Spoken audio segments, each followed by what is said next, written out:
Yesterday, the South African Nuclear Energy Corporation, that's Necsa, and the Black Business Council, the BBC, announced the creation of a business nuclear energy desk. The desk will offer a platform for black business to interact with Necsa and other relevant entities on opportunities in the nuclear new build program.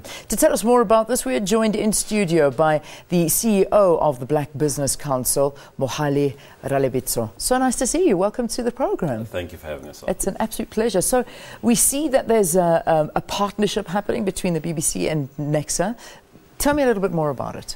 Well, as Necsa explores the viability of the nuclear build program, we want to ensure that we're part of that discussion so that come the point at which a decision is made that black business is able to participate in the delivery of that program, and that we build the necessary skills now so that come the time we're not scrounging around and complaining about being left out of the process. So we want to ensure that, one, we understand fully where that fits into the country's energy mix, that black business can feature in the supply chain, and ensure that over time we're able to localize more of those inputs than might be the case if the build were to start today, for example. So the idea is I mean, nuclear is looking like it's the future here in South Africa, and you don't want black business to miss out on this. Absolutely. And we have some major challenges with energy supply, as we know, and that's been a major drag on the economy. And somewhere in there we have to review the current energy mix and determine whether nuclear can continue to be a part. We already have nuclear power feeding into the grid baseload by way of Kubek.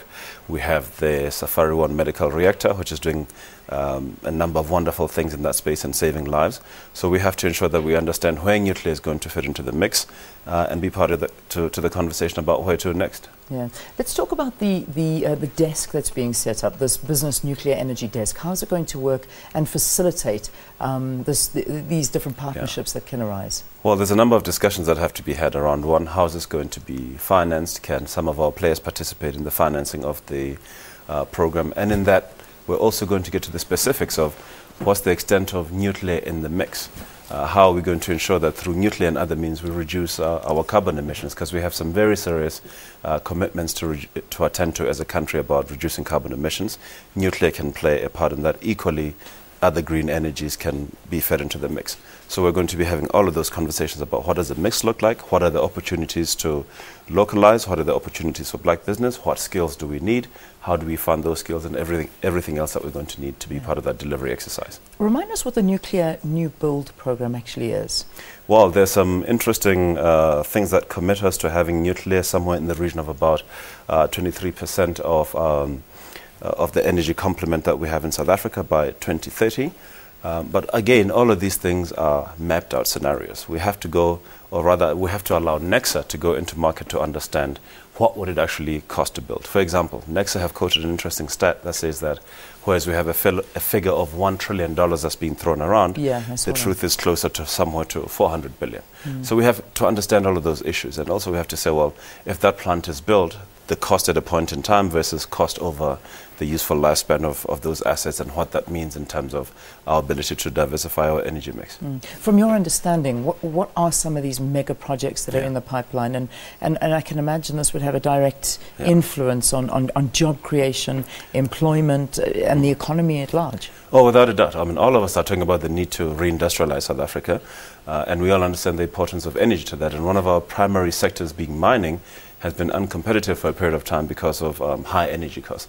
All of us are feeling the pinch in terms of, as business people, whether it's an input into our manufacturing processes, whether it's in our homes, we're clear that the cost of energy is rising. In fact, you were just talking about a petrol price increase. So energy across the spectrum has to be understood in terms of how do we reduce the cost, how do we make our economy more competitive, as we once were because we had the benefit of cheap power. We no longer have that luxury.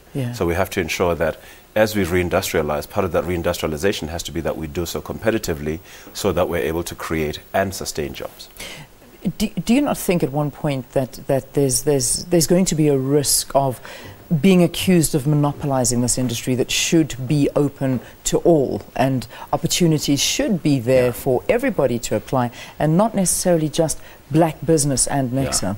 No, we're not trying to, our engagement with Necsa is not about closing anybody off. It's about understanding and being party to mapping the scenarios. There are private companies with which we are already engaging, which are articulating to us how they see their involvement.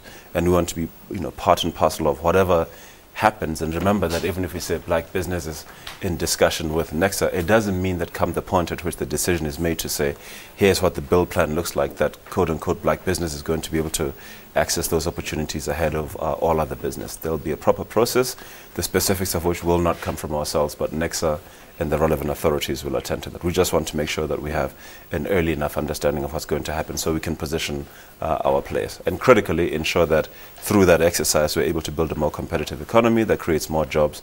And by default, through that process, it'll attend to some of the issues that we have as a Black Business Council.